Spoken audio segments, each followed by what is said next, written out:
You want your supply. I need my pig. Hey, dog! They took my pig. What kind of pig? It's a truffle pig. You took his pig? We don't even have a pig anymore. Hey, dog! Dog, we're not supposed to be in here. Let's go. Dog? Dog? Hey, dog? Hey, have you seen a dog?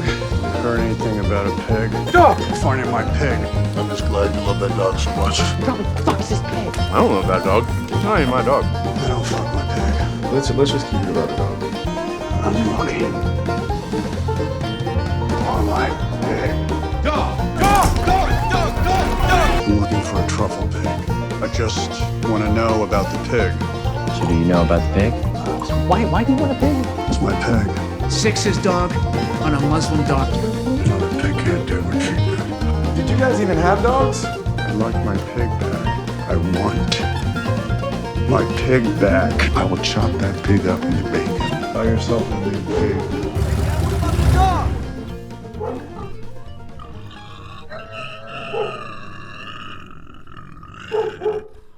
Something quite incredible happened in the last year. Something that I don't see other people talking about.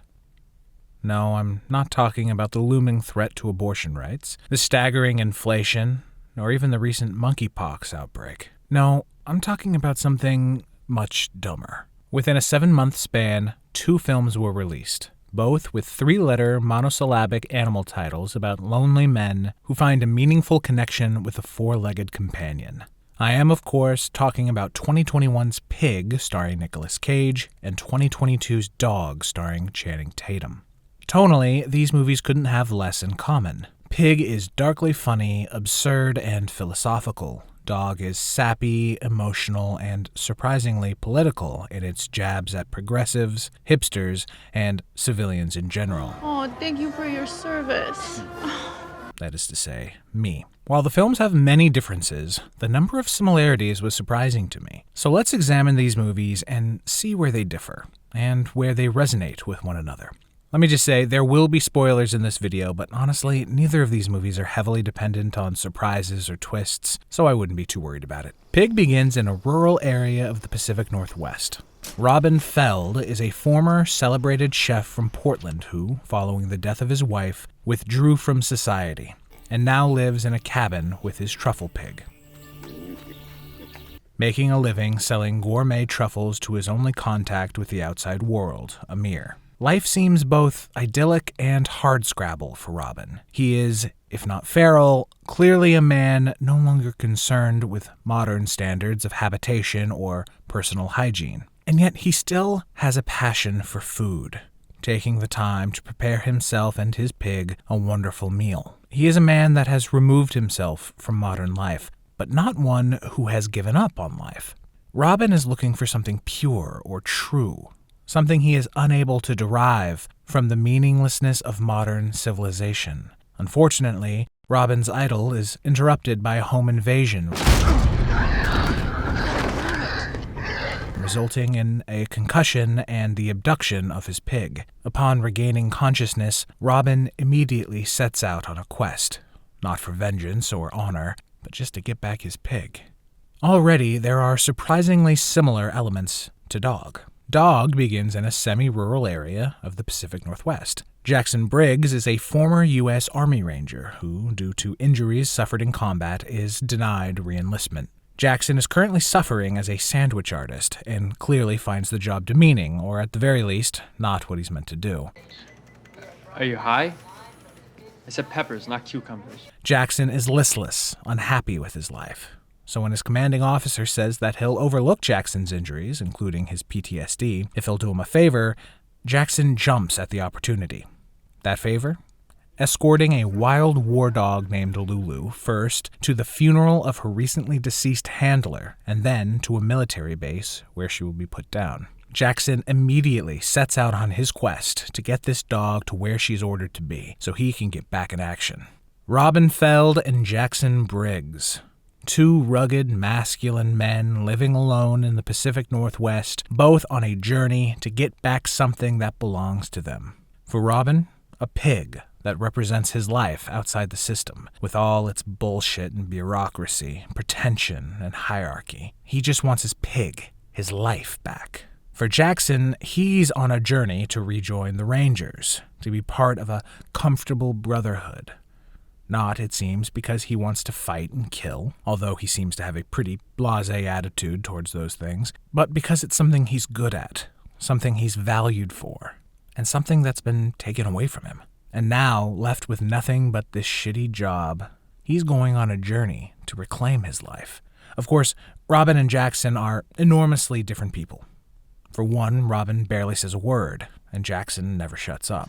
Maybe just take the crazy down. Just like one. Robin's trying to get back his pig.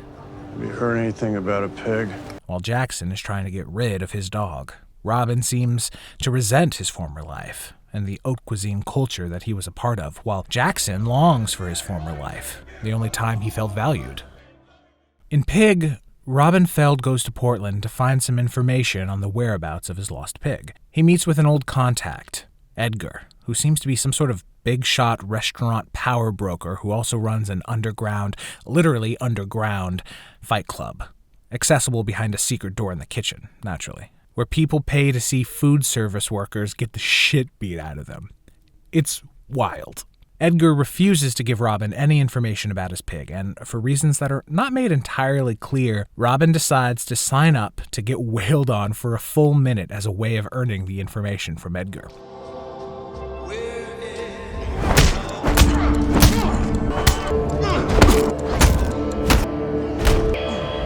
This is easily the strangest scene in this movie, and the only time the film dips into the truly absurd. And I absolutely love it. It might be my favorite scene in the movie, but it sticks out so much compared to the rest of the scenes in the film that I can't help but feel that the movie as a whole might have been improved if it was removed or altered in some way. And yet it is so much fun that I understand why it's still in the movie. Dog also has this kind of scene. On the road to the funeral, Lulu gets out of her collar and jumps out of the back of the truck. Jackson Briggs gives chase and soon finds himself in a hidden marijuana grow-op. I guess Lulu could smell the weed. But before Jackson can find her, he gets shot in the ass by a tranquilizer.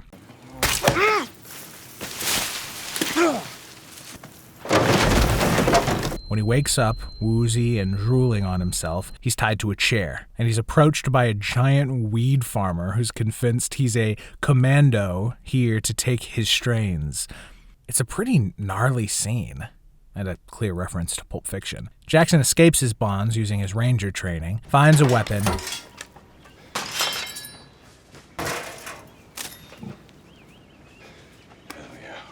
and enters the farmer's home, intending to plant an axe in the back of his head. Thankfully, the weed farmer has a nice hippie wife that makes Jackson realize that this guy might not be so bad. They make up, take some edibles, and Jackson and Lulu go on their merry way. This scene in Dog is so out of place because it's such an extreme and scary event to happen in such an otherwise family-friendly drama. And I do mean drama, because as much as the film is sold as a fun comedic romp, the film is not directed that way. This scene is the perfect example. It's played completely straight. For a minute, it's legitimately frightening, and nothing like this ever really happens again.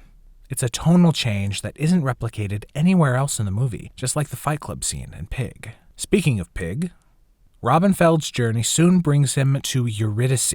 Today's journey begins by uniting the depths of the sea with the riches of our forests. A trendy restaurant whose head chef briefly worked for Robin at some point in the past.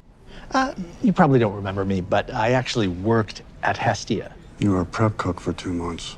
Eurydice is exclusive, pretentious, absurd, and extremely popular. Robin's manhandling of the unappealing cuisine is a clear stab at the hoity-toity excesses of upper-class snobs who have more money than they know what to do with. Compare this with the meals made by Robin, all of which could be served in a Michelin star restaurant, but with the exception of the truffle, something that Robin doesn't even purchase but digs out of the ground with his own hands. It's all made of simple, inexpensive ingredients. And most importantly, it's real food.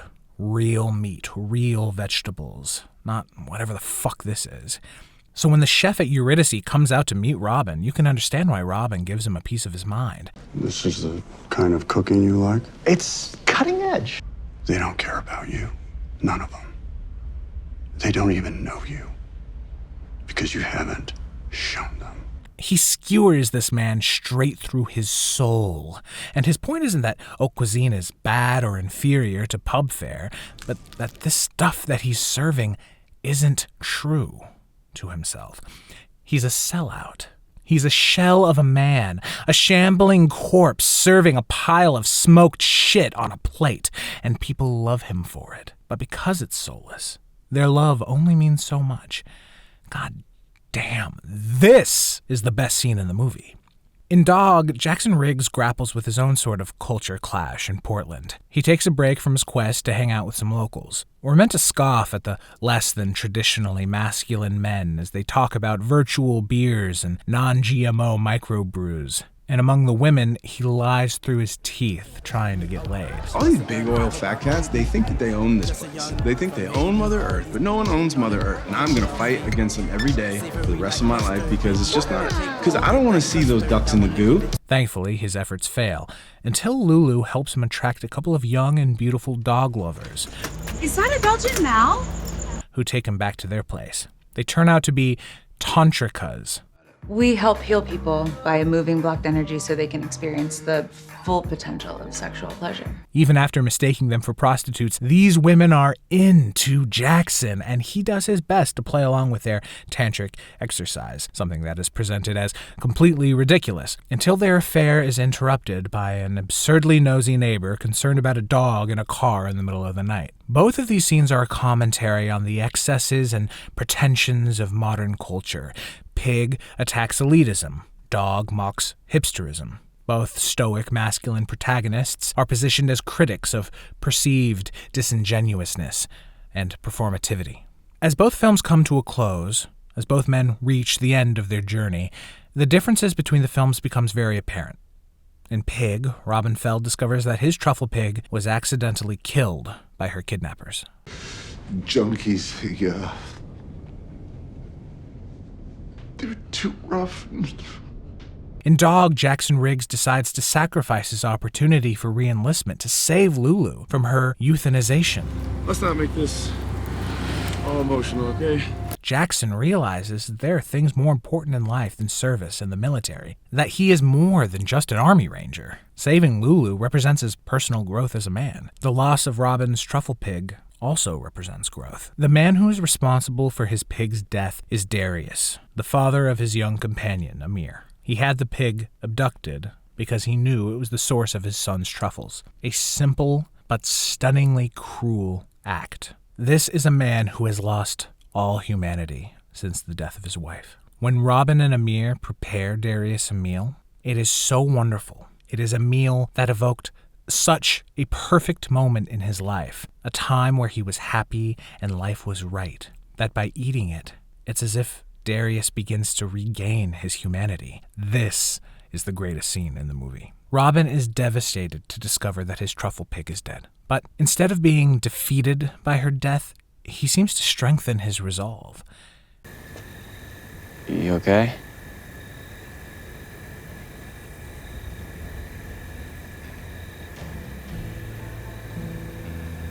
Yeah.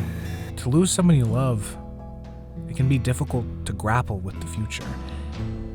To wonder, how can we continue? Sometimes we can't.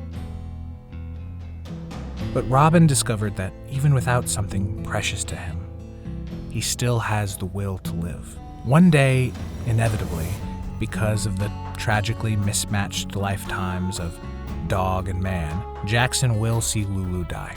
She made him appreciate life outside of the military, helped him realize that he had other things in his life to dedicate himself to, his daughter, for instance. Lulu showed him that there is something in this world other than violence and pain. What happens when Lulu dies? Can Jackson find the strength to continue when something precious to him is gone? If there is any value to be had in comparing these two films, it's in the fact that Pig is an answer to that question.